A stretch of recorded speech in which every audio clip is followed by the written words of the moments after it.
Bonjour chers élèves, on est toujours dans la continuité du programme d'économie et organisation administrative des entreprises. La dernière fois, donc, on s'est arrêté au niveau de la troisième partie, information dans l'entreprise. On avait traité la dernière fois la recherche d'informations et les différentes sources utilisées par l'entreprise pour rechercher son information. Et deuxièmement, quels sont les moyens qui sont utilisés pour le classement de cette information. Aujourd'hui, on va aborder le troisième chapitre intitulé « Structure et codification de l'information ».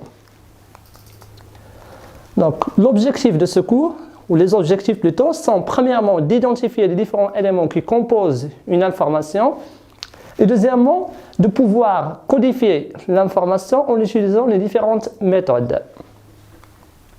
Donc, pour le faire, on va adopter le plan suivant.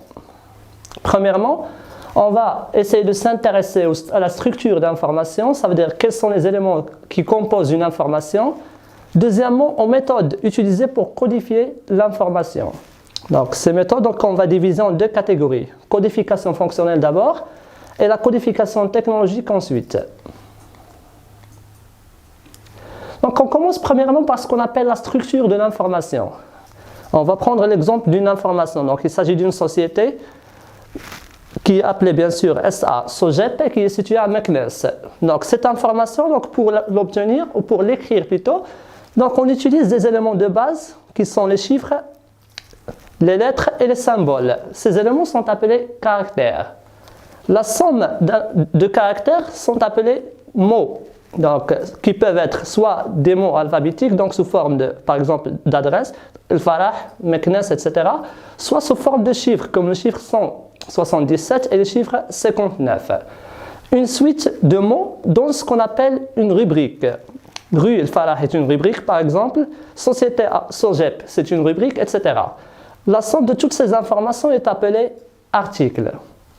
Donc, on va essayer maintenant de résumer pour voir comment on va définir chacun des éléments.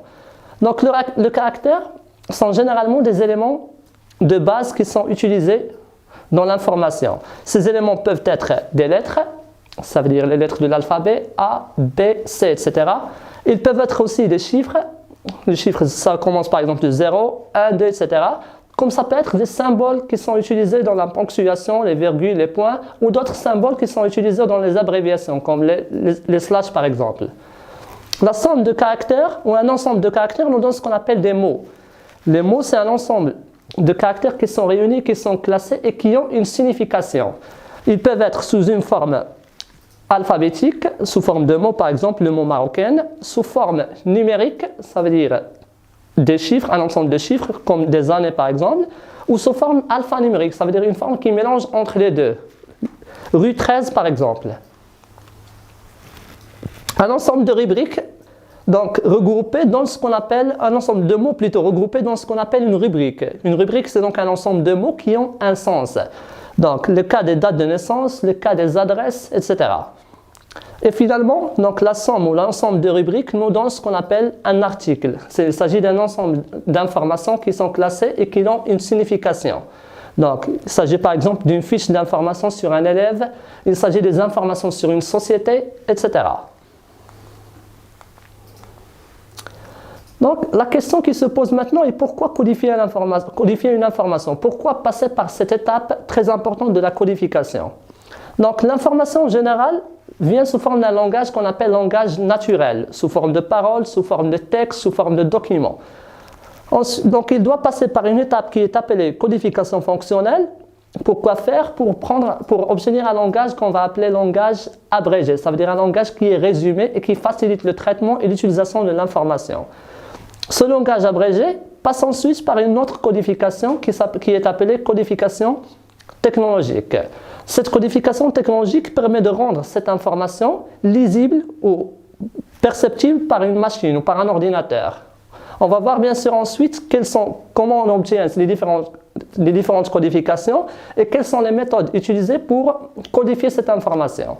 On commence donc par la codification fonctionnelle. La codification fonctionnelle est une méthode qui permet de résumer ou d'abréger l'information sous une forme symbolique. Exemple, donc l'exemple le plus utilisé par les élèves est l'exemple d'entreprise. Elle est généralement abrégée sous la forme E/SE. Donc ça permet de réduire la taille de l'information et la quantité d'information et ça permet de faciliter le traitement de l'information. Donc pour codifier l'information, on utilise ce qu'on appelle des codes, des éléments qui remplacent et qui résument l'information. Ces codes se divisent en deux catégories.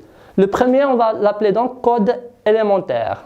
C'est un code qui est établi bien sûr à partir de l'information et qui est établi pour donner la signification d'une seule propriété. L'exemple le plus courant, c'est celui des codes séquentiels. C'est quoi un code séquentiel? Ce sont des codes qui sont donnés sous forme de séquence, sous forme d'une suite et qui a une certaine signification. L'exemple, c'est le matricule. Donc les immatriculations des voitures sont données en fonction de l'appartenance ou la ville à laquelle elles appartiennent. Donc ces codes sont généralement simples, ils sont très clairs, mais ils ont bien sûr la limite d'être non significatifs. Si on les lit tout seul, de manière indépendante, ils n'ont aucune signification. Deuxièmement, ce qu'on appelle un code significatif descriptif, c'est un code qui signifie et qui décrit quelque chose, qui décrit une particularité. Le cas le plus courant, c'est celui des tailles. Donc, par exemple, lorsque je parle d'une taille M, d'une taille L ou d'une taille par exemple XL, ça veut dire que ça reflète un ensemble de propriétés relatives à la personne qui est concernée. Deuxièmement, ce qu'on appelle un code significatif mnémonique. Un code significatif mnémonique, ça veut dire un code qui est facile à mémoriser, ça veut dire qu'il renvoie à la mémoire. C'est le code généralement des monnaies. Par exemple, la monnaie du Maroc est symbolisée au niveau international MAD. Le dollar est symbolisé USD, etc. Ces deux codes ont la particularité, bien sûr, d'être significatifs, ça veut dire qu'ils ont une certaine signification, qui sont faciles à mémoriser, mais en même temps qu'ils sont insuffisants. Si on les lit de manière indépendante, donc ils sont insuffisants. Par exemple, lorsqu'on parle de la taille, donc inutile de dire la taille si on ne s'intéresse pas à la personne ou on ne s'intéresse pas aux vêtements, par exemple. Deuxième type de codification, ce sont des codes complexes ou de la codification complexe. La codification complexe, c'est une codification qui trace ou qui donne la signification de plusieurs propriétés à la fois. Le premier code, ce sont les codes généralement utilisés dans les magasins commerciaux qu'on appelle codes juxtaposés ou articulés. C'est un code qui reflète plusieurs propriétés en même temps. L'exemple le plus courant, c'est celui des codes barres. Le code barre, c'est un code qui est composé de 13 chiffres. Chacun des chiffres, bien sûr, il a une signification. Le premier, c'est celui du pays. Les 5 suivants, ce sont le symbole du fabricant ou le numéro du fabricant. Les 6 suivants, c'est un numéro de produit. Et le dernier, c'est un élément qui concerne le centre commercial lui-même, c'est un élément de contrôle. Par exemple, pour représenter un ensemble d'informations, pour dire par exemple le shampoing X qui est produit par la société Alpha, qui est située dans la ville de Casablanca au Maroc. Donc, je vais dire toute cette information en écrivant un seul numéro composé de 13 chiffres. Ces codes ont la particularité d'être bien sûr clairs, non ambigus, mais ils sont généralement très lourds et très difficiles à mémoriser. Donc, on ne peut pas mémoriser par exemple tous les codes des produits qui sont composés de 13 chiffres. Deuxième catégorie de codes complexes, ce qu'on appelle les codes hiérarchisés. Ce sont des codes qui sont bien sûr une certaine logique dans le classement. Donc, les codes les plus utilisés ou les plus utilisés par les élèves sont généralement les codes du plan comptable. Par exemple, pour dire frais de constitution, j'utilise le code 2111. Le premier chiffre, il fait référence à la classe à laquelle appartient ce compte. Le deuxième chiffre à la rubrique, le troisième au poste. Et le quatrième, bien sûr, fait référence au compte utilisé. Donc, au lieu de dire toute une phrase pour dire, par exemple, vente de marchandises, je vais la remplacer par un code 7111. Pour dire frais de constitution, je vais la remplacer par le code 2111. Donc, si vous l'avez remarqué, pendant le cours, lors des codes juxtaposés, par exemple, on avait parlé d'une clé de contrôle. Clé de contrôle, ça veut dire une clé ou un chiffre ou un symbole qui permet de vérifier les informations qu'on a enregistrées, qui permet de vérifier le code lui-même. Donc, pour obtenir cette clé de contrôle, on utilise généralement 3 méthodes qui sont appelées modulo. La première, donc on va l'appeler modulo 10, modulo 23 et modulo 97. Les chiffres à la fin de ces méthodes reflètent le nombre de symboles qu'on peut utiliser pour contrôler. Ça peut être des lettres ou des chiffres qui sont utilisés. Donc, pour expliquer l'utilité de ce symbole, je vais garder bien sûr l'explication après le traitement de ces trois méthodes. On commence par la première méthode. La méthode appelée donc modulo 10. Je vais prendre l'exemple d'un code. Un code qui est utilisé dans les badges pour contrôler l'accès à un parking qui est réservé aux professeurs.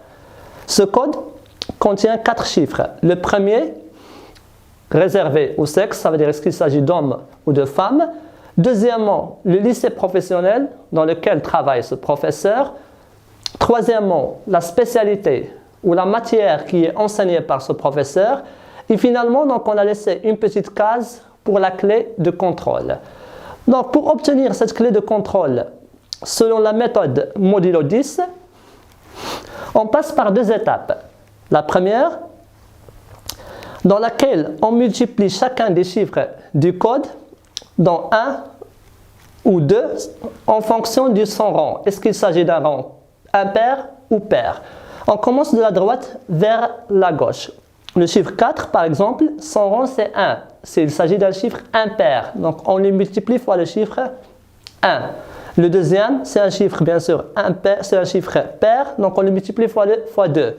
Et ainsi de suite, donc 1, 2, 1, 2, etc. Donc le produit de ces chiffres est ensuite donc, regroupé, donc on fait la somme de ces chiffres pour obtenir ce qu'on appelle une clé ou ce qu'on appelle la somme. Donc cette somme est ensuite, dans la deuxième étape, retranchée de la dizaine la plus proche. Par exemple, pour le chiffre 13, la dizaine supérieure la plus proche est le chiffre 20. Donc la différence entre les deux chiffres nous permet d'obtenir la clé de contrôle, qui est ici le nombre 7. Donc, souvenez-vous très bien de ces 2 étapes. La première, donc il s'agit de multiplier les chiffres fois les valeurs 1 et 2, en commençant par la droite. Et dans la deuxième, on essaie de retrancher le résultat obtenu de la dizaine la plus proche. Par exemple, si on a le chiffre 27, la dizaine la plus proche c'est 30.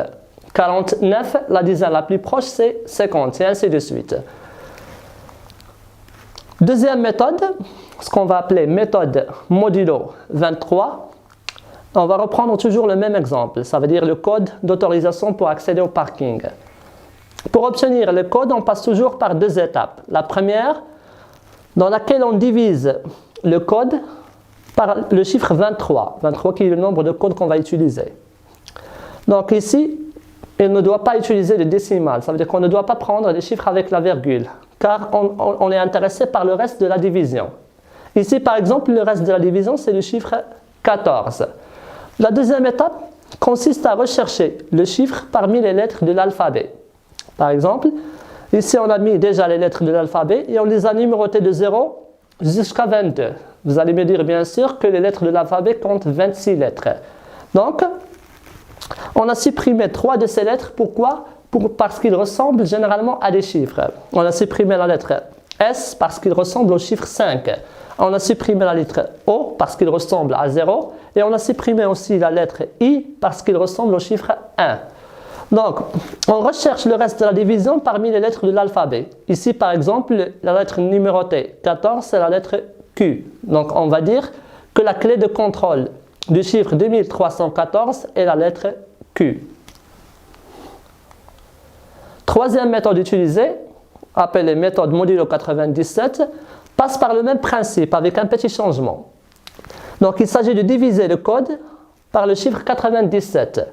Le reste obtenu, le reste de la division, ici c'est 83, est ensuite retranché du chiffre 97. Donc, la solution est donc la clé de contrôle qu'on recherche. Ici, par exemple, on a retranché 83 du chiffre 97 pour obtenir la clé de contrôle qui est 14. Donc, comme j'ai dit, le chiffre 97 signifie que les codes utilisés sont au nombre de 97. Donc, pourquoi utiliser une clé de contrôle? La clé de contrôle, donc, généralement composée de 13 chiffres, lorsqu'elle est utilisée par quelqu'un, donc par exemple dans un magasin commercial, il y a les gens qui notent, qui enregistrent les marchandises à l'entrée, les gens qui, bien sûr, les responsables de caisse qui notent parfois les chiffres ou les codes des marchandises pour connaître les prix. Donc, le fait de saisir à chaque fois ce code va contribuer ou va bien sûr causer des erreurs. Donc, ces erreurs sont généralement faites à la phase de saisie. Donc, pour éviter ces erreurs, on utilise ce qu'on appelle la clé de contrôle. Cette clé de contrôle permet à l'ordinateur de comparer à la fois le code et la clé. Si les deux valeurs correspondent, ça signifie qu'il n'y a pas d'erreur dans le code. Si les deux valeurs, bien sûr, ne sont pas similaires, ça veut dire qu'il y a nécessairement une erreur faite lors de la saisie. Deuxième niveau de codification, c'est la codification technologique. Généralement, le langage parlé par l'homme, ce n'est pas le même langage utilisé par les machines, parce que la machine ne connaît que deux valeurs, qui sont les valeurs vraies ou faux, oui ou non. Donc, ces valeurs sont notées généralement en langage mathématique 0 et 1. Donc, pour passer d'une information qui est utilisée par l'être humain à une information qui va être utilisée par la machine, on utilise généralement ce qu'on appelle la codification technologique. Ça veut dire qu'on traduit le langage humain à un langage qui peut être utilisé par la machine. Ce langage est appelé langage binaire parce qu'il n'utilise que deux valeurs, les valeurs 0 et 1. On va prendre un exemple. Donc, supposons qu'on veut convertir ou traduire le chiffre 9 en langage binaire. Pour le faire, il s'agit de diviser le chiffre sur 2 jusqu'à obtenir, donc de continuer dans la division, jusqu'à obtenir bien sûr dans le produit de la division le chiffre 0. Ensuite, la deuxième étape, donc ici, pour écrire le chiffre 9, on écrit 9 et entre parenthèses 10 pour signifier que 9 est dans le langage, qu'on utilise le chiffre 9 dans le langage décimal. Pour obtenir sa valeur dans le langage binaire, donc on reprend les restes de la division. Donc, on commence par le bas vers le haut. Donc, ici, c'est le chiffre 1. On note ensuite 0, 0 et 1. Donc, qu'est-ce qu'on va lire? 9 en langage décimal est équivalent à 1001 en langage binaire. Passons maintenant à l'opération inverse. Ça veut dire, si on cherche à passer du langage binaire vers le langage décimal. Dans ce cas, on va reprendre le même exemple. La valeur bien sûr utilisée était de 1001. Pour passer au langage décimal, donc qu'est-ce qu'on doit faire? On va commencer de la droite vers la gauche en multipliant chacun des chiffres fois le chiffre 2 à la puissance 0, 1, 2 et ainsi de suite. Le chiffre 1, le premier chiffre à droite, est multiplié fois 2 à la puissance 0. Le deuxième fois 2 à la puissance 1. Troisième fois 2 à la puissance 2 et ainsi de suite. La somme des résultats obtenus nous permet d'obtenir ce qu'on appelle le chiffre décimal. Ici, 1001 en langage binaire est équivalent à 9 en langage décimal. Donc, pour simplifier, on utilise généralement une table dans laquelle on résume les différentes puissances du chiffre 2. Par exemple, ici de 2 à la puissance 0 jusqu'à 2 à la puissance 9 pour simplifier le travail. Donc, avant de vous dire au revoir, je vous rappelle que la séquence prochaine sera notée bien sûr la collecte et saisie d'informations. Tandis que les exercices, bien sûr, on va les traiter dans une séquence qui sera dédiée aux exercices et à leur correction. Merci pour votre attention.